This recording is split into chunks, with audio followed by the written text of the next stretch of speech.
வணக்கம்ங்க. இன்னைக்கு ஒரு கதையை கொண்டு வந்திருக்கிறேன் உங்களுக்கு சொல்றதுக்கு. ஒருத்தர் ஒரு குழந்தைக்கு பாலை கொடுக்கலாம்னு கொண்டு வராருங்க. அதை வேணும்னே ஒருத்தர் தட்டி விட்டுறாரு. பாலை கொடுக்க வந்தவர் தட்டி விட்டவரை பார்த்து அட பாவி அப்படின்னு திட்டுறாரு. பார்க்குற நாம என்ன நினைப்போம்? தட்டி விட்டவனை போய் திட்டிட்டு இருக்கிற, 4 சாத்த வேண்டாமான்னு சொல்லுவான். சரி, அந்த கதை இருக்கட்டும். இந்த 33 விழுக்காடு பெண்களுக்கான இடஒதுக்கீடு மசோதா தோற்கடிக்கப்பட்டது எவ்வளவு கொடுமை இல்லை? பெண்களுக்கான உரிமையை தட்டி பறிக்க இவங்க யாருங்க? அது மட்டும் வெற்றி பெற்றிருந்தா 100 எம்பிக்கள் நம்ம தேர்ந்தெடுத்து அனுப்புறவங்கல்ல 33 பேர் பெண்கள் இருந்திருப்பாங்க இல்லையா? இந்த படுபாவி எதிர்கட்சிகள் தடுத்து பெண்களோட உரிமையை பறிச்சு சின்ன பெண்ணம் ஆக்கிட்டாங்க. அவங்களுக்கு சரியான பாடத்தை புகட்டணும் இல்ல? இந்த நாட்டினுடைய பிரதமர் கூட இந்த பெண்கள் மசோதாவை நிறைவேற்றாம போனதுக்கு தொலைக்காட்சியில தோன்றி மன்னிப்பு கேட்டாருங்க. எதிர்கட்சிகள் செஞ்ச தப்புக்கு இவரு மன்னிப்பு கேட்கிறார். எவ்வளவு நல்ல மனுஷன்! கடமையை ஆற்ற முடியாம போனதுக்காக ஆற்றாமையில் ஆற்றிய உரைதானுங்க அது. சரி, இந்த பாலை தட்டி விட்ட கதைக்கு வருவோம். தட்டி விட்டவரை தட்டி காய போடலான்னு போறோம். பார்க்கும்போது பாலை கொண்டு வந்தவர் அதுல விஷத்தை கலந்துருக்கிறாருன்னு தெரியுது. இப்ப யாரு புடனில தட்டுவோம்? என்னது, பாலில் விஷத்தை கலந்தானா? ஆனா படுபாவின்னு பாலை கொண்டு வந்தவரை பார்த்து கேட்போம். தீர விசாரிக்காம நம்ம எந்த முடிவுமே எடுக்கக்கூடாதுங்கோ.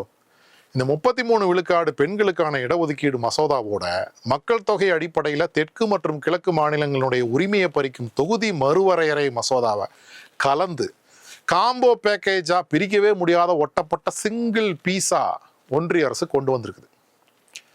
இப்ப 33 விழுக்காடு இடஒதுக்கீட்டை நீங்க ஏத்துக்கிட்டீங்கன்னா உங்க மாநிலங்களுடைய மொத்த உரிமையும் பறி போயிடும். இது எப்படி இருக்குன்னா, இந்தாங்க உங்களுக்கு ஒரே ஒரு மெத்தை கொடுக்குறேன். இந்த மெத்தையில் நீங்கள் படுத்து தூங்குனீங்கன்னா நாளைக்கு காலைல செத்து போயிடுவீங்க அப்படின்னு சொல்கிறாங்க. நல்லா இருக்குல்ல? இதுக்கிடையில் ஒரு கூட்டம் வந்து நீங்கள் சொல்கிறது முற்றிலும் தவறுங்க, இருக்கும் எம்பி சீட்டுகளில் 50 விழுக்காடு அப்படியே தான் உயரப்போகுது, இந்த மக்கள் தொகை அடிப்படையில் இதை செய்ய போகிறதில்ல அப்படின்னு ஒரு விளக்கத்தை வாயில் ஊற்றி அங்கங்கே கொப்பளிச்சு துப்பிட்டு போயிட்டு இருந்தாங்க. நம்ம பதிவு செஞ்சுருந்த போன வீடியோவில் கூட நீங்கள் சொல்வது முற்றிலும் தவறுன்னு விளக்கங்கள் இல்லாமல் கொடுத்தாங்க. எதிர்கட்சிகள் குறிப்பா தமிழ்நாட்டு எம்பிக்களால தமிழ்நாட்டுக்கு புதிதாக கிடைக்க வேண்டிய 20 எம்பிக்களும் கிடைக்காம போயிட்டாங்கன்னு நீலி கண்ணீர் வடிச்சாங்க. ஆடு நனையுதுன்னு ஓனாய் எழுதால் நாங்கள் அதை நம்பணுமா? மசோதாவில் எந்த இடத்துலையுமே எழுத்துப்பூர்வமா 50 விழுக்காடு அதிகரிக்கும்னு போடலை. மக்கள் தொகை அடிப்படையில் சென்சஸ் கணக்கெடுப்பின் அடிப்படையில் தான் அதிகரிக்கும்னு போட்டிருக்கு. அட இல்லைங்க, இருந்தா சொல்ல மாட்டோமா?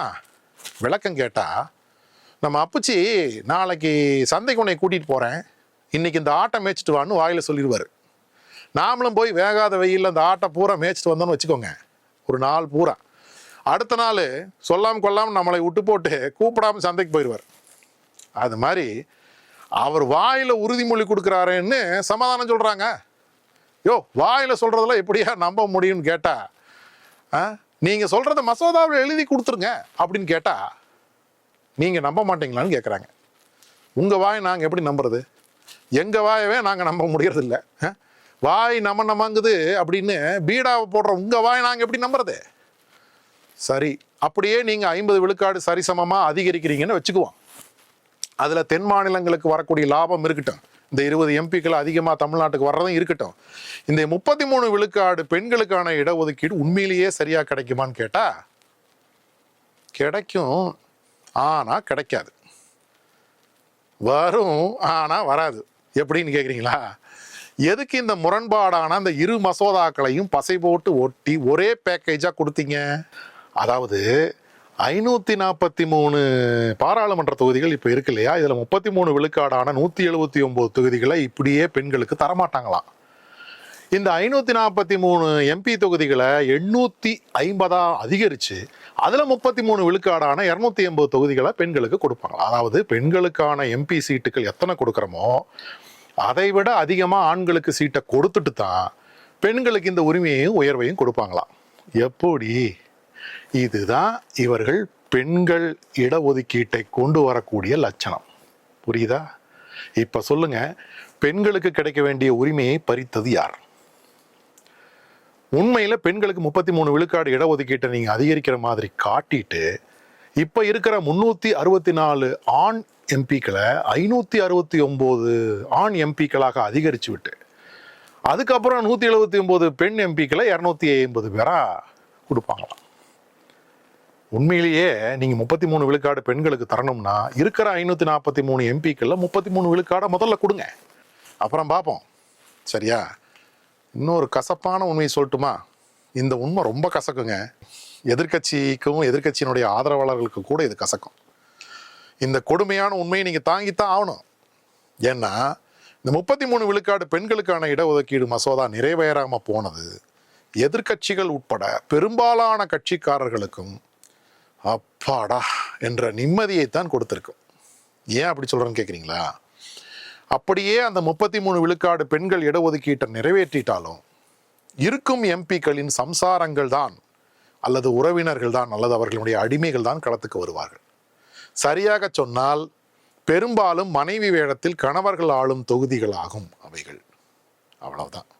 தங்கள் சொந்த மனைவியை நிற்க வைத்து அவர்கள் பெயரில் இவர்கள் அதிகாரத்தை கையில் எடுப்பார்கள். அவ்வளவுதான் வேறுபாடு. இங்கேயே எப்படின்னா வட மாநிலங்களில் சொல்லவே வேண்டியதில்லை.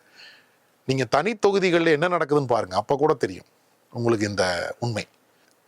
எனவே உண்மையிலேயே 33 விழுக்காடு இடஒதுக்கீடு பெண்களுக்கு வேண்டும் என்றால் கவனியுங்கள், உற்று கவனியுங்கள். பெண் ஆளுமைகள் இங்கு வர வேண்டும். பெண்கள் இங்கே இருக்கிறார்கள். பெண் ஆளுமைகள் எத்தனை பேர் இருக்கிறார்கள்? பெண் ஆளுமைகள் ஏன் வர முடியாதா என்று கேட்டால், பெண்களை ஆளுமை உடையவர்களாக ஏற்றுக்கொள்ள ஆண்கள் மட்டுமல்ல பெண்களே ஆயத்தமாக இல்லை. ஏன் பெண் ஆளுமைகளை ஏற்றுக்கொள்ள பெண்களே ஆயத்தமாக இல்லை? இதுக்கும் நம்ம கிட்ட சான்று இருக்குதுங்க.